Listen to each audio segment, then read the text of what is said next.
Maulid Nabi ya, tidak ada contohnya dari Nabi dan para sahabatnya. Nabi sallallahu alaihi wasallam ya, beliau pernah melaksanakan salat gerhana. Terjadi gerhana, ada yang mengatakan sekali terjadi, yang mengatakan 2 kali ya. Ternyata hadis-hadis yang meriwayatkan gerhana lebih dari 30 hadis. Ya, padahal sekali terjadi ya. Seandainya Nabi SAW tiap tahun mauludan ya, pasti yang dari hadis-hadis yang datang ribuan hadis. Paham? Kalau tiap tahun mauludan pasti ribuan apa? Hadis. Ternyata kalau kita cari hadis tentang perayaan maulid, jangankan hadis dhaif, hadis palsu pun tidak ada. Hadis palsu pun tidak ada yang menjelaskan Nabi pernah bermaulid, apalagi hadis yang sahih. Ini yang pertama.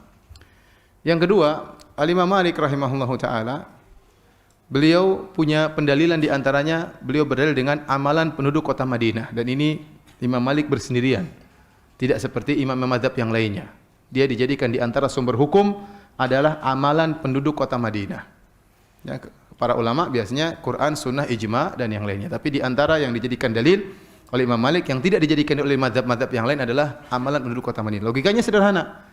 Kalau penduduk kota Madinah sudah melakukan suatu kegiatan, berarti ini turun-temurun. Mereka wariskan dari sahabat, dari tabi'in, dari tabi'ut tabi'in, sehingga dijadikan dalil. Ya, dan itu suatu yang sangat logis ya, tapi ini diingkari oleh para mazhab yang lain ya. Saya katakan seandainya penduduk kota Madinah di antara tradisi mereka adalah Maulid Nabi, pasti Imam Malik melakukannya. Pasti Imam Malik salat puluhan tahun di Masjid Nabawi, ya, pasti tradisi tersebut tidak akan hilang. Apalagi Imam Malik masih di kalangan tabi'ut tabi'in, ya, masih dekat dengan zaman Rasulullah sallallahu alaihi wasallam, ya. Tapi ternyata tidak ada. Berarti Maulid Nabi bukan tradisi penduduk kota Madinah. Kalau itu tradisi penduduk kota Madinah, tentunya sudah ya diriwayatkan dalam buku-buku hadis, dalam kitab Muwatta'nya Imam Malik disebutkan para sahabat dulu demikian. Oleh karenanya Maulid Nabi tidak pernah dikerjakan oleh Nabi sallallahu alaihi wasallam, tidak pernah dikerjakan oleh para sahabat, tidak pernah dikerjakan oleh para tabi'in, tidak pernah dikerjakan oleh para tabi'ut tabi'in, tidak pernah dikerjakan oleh 4 imam madhab.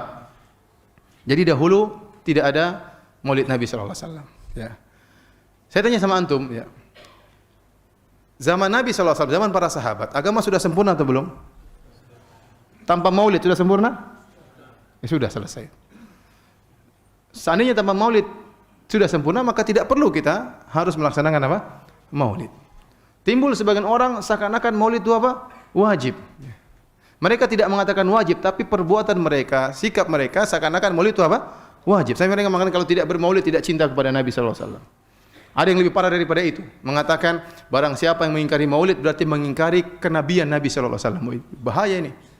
Berarti kalau mengingkari maulid kafir dong, mengingkari kenabian Nabi apa? Kafir. Sampai ada yang berkata seperti itu, berlebihan.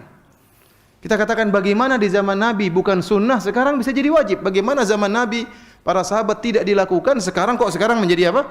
Wajib. Kok bisa demikian?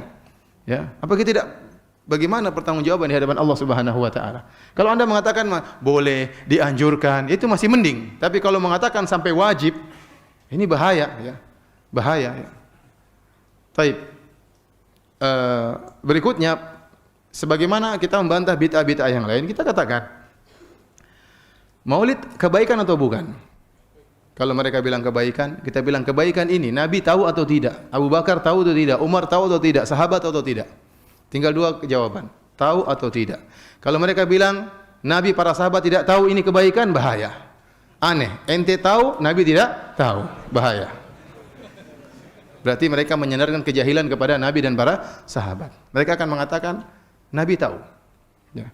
Kalau Nabi tahu, Nabi meninggalkannya. Bagaimana Nabi meninggalkan kebaikan? Para sahabat yang begitu semangat melakukan kebaikan, kebaikan itu ditinggalkan oleh mereka. Terus antum yang melakukannya, apakah masuk akal? Ya.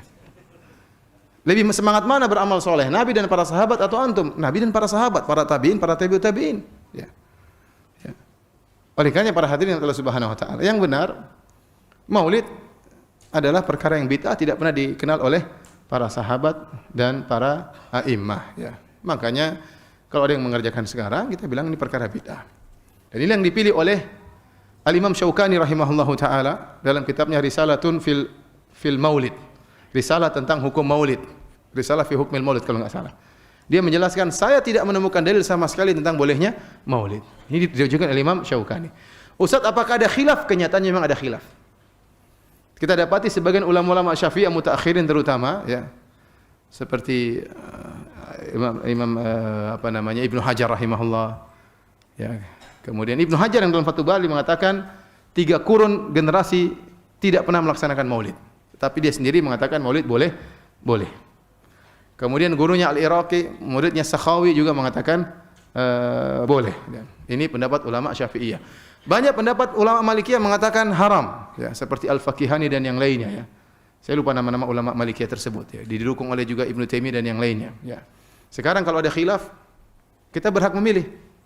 Maka saya memilih bahwasanya Maulid Nabi hukumnya bid'ah sebagaimana yang dipilih oleh Imam Syaukani rahimahullahu taala. Ustaz, bagaimana saudara-saudara kita yang mengatakan Maulid boleh? Ya sudah, mereka melaksanakan apa yang mereka yakini, ya. Tidak perlu kita menyesatkan mereka. Tidak, kita cuma sampaikan. Kita cuma apa? Sampaikan bahwasanya itu tidak pernah dikerjakan di zaman Nabi dan para sahabatnya, dan agama sudah sempurna tanpa acara tersebut, ya. Agama sudah sempurna tanpa acara tersebut. Dan kita katakan cara maulid yang benar yang diajarkan oleh Nabi sallallahu alaihi wasallam adalah puasa setiap hari Senin. Dalam Sahih Muslim, Rasulullah SAW ditanya, wa su'ila an siyami yaumil itsnain. Nabi ditanya tentang puasa hari Senin. Maka Nabi mengatakan, dzaka yaumun wulidtu fihi. Itu adalah hari di mana aku dilahirkan. Jadi Nabi mengagungkan hari kelahirannya. Tetapi cara pengagungannya dengan apa? Dengan berpuasa setiap hari Senin, setiap pekan. Saya ingatkan para ikhwan, tidak perlu kita ributkan masalah ini. Kalau ada yang mengatakan maulid sunnah, ya sudahlah, biarin mereka lakukan. Ya, kita katakan tidak sunnah, karena sunnah adalah hukum fikih. Ya, kalau bilang sunnah, mana dalilnya? Ya. Bagaimana Anda mengatakan sunnah sementara tidak pernah dikerjakan oleh Nabi dan para sahabatnya? Apalagi sampai pada derajat wajib. Ya, dari mana dalilnya? Ya, saya tidak berani mengatakan demikian. Karena mereka sampai saya mengatakan, mereka mungkin tidak mengatakan wajib, tapi pernyataan mereka seakan-akan hukumnya wajib. Mereka mengatakan kalau tidak bermaulid tidak cinta kepada Nabi. Itu berarti kan apa? Berarti seakan-akan wajib. Tapi para sahabat yang tidak bermaulid, apakah mereka tidak cinta kepada Nabi sallallahu alaihi wasallam? Mereka sangat cinta kepada Nabi. Namun mereka mengungkapkan cinta tidak seperti dengan apa yang mereka tidak mengungkapkan cinta dengan perkara yang tidak diajarkan oleh Nabi. Tapi mereka mengungkapkan cinta mereka kepada Nabi dengan perkara-perkara yang diajarkan oleh Nabi sallallahu alaihi wasallam. Jadi ikhwan dan akhwat yang dirahmati Allah Subhanahu wa taala, ya, ini yang kita sampaikan dan tidak perlu kita ributkan dengan saudara-saudara kita yang mungkin mereka tidak paham, ya, masing-masing berjalan dengan yang mereka yakini, tapi kita yakini bahwasanya maulid adalah bid'ah, tidak perlu kita sesatkan mereka karena ini bid'ah berkaitan dengan amalan, bukan dengan akidah. Ya. Tetapi satu perkara yang diingatkan oleh Al-Imam Syaukani rahimahullahu taala yang menjadikan perkara maulid semakin parah tatkala mereka meyakini Nabi hadir dalam acara maulid. Ini lebih parah lagi. Ini tidak boleh. Karena ini ada menyinggung-nyinggung tentang akidah. Meyakini Nabi rohnya hadir, ya, dalam acara-acara maulid, ya. Jadi kalau acara maulid di satu dunia ini ada 1000 acara maulid, Nabi hadir semua, ya. Ya, repot seperti itu, ya. Ya, ini keyakinan perlu dalil dan kita tidak boleh berbicara tanpa dalil. Kita cinta kepada Nabi, kita mengagungkan Nabi, tapi tidak boleh berlebih-lebihan.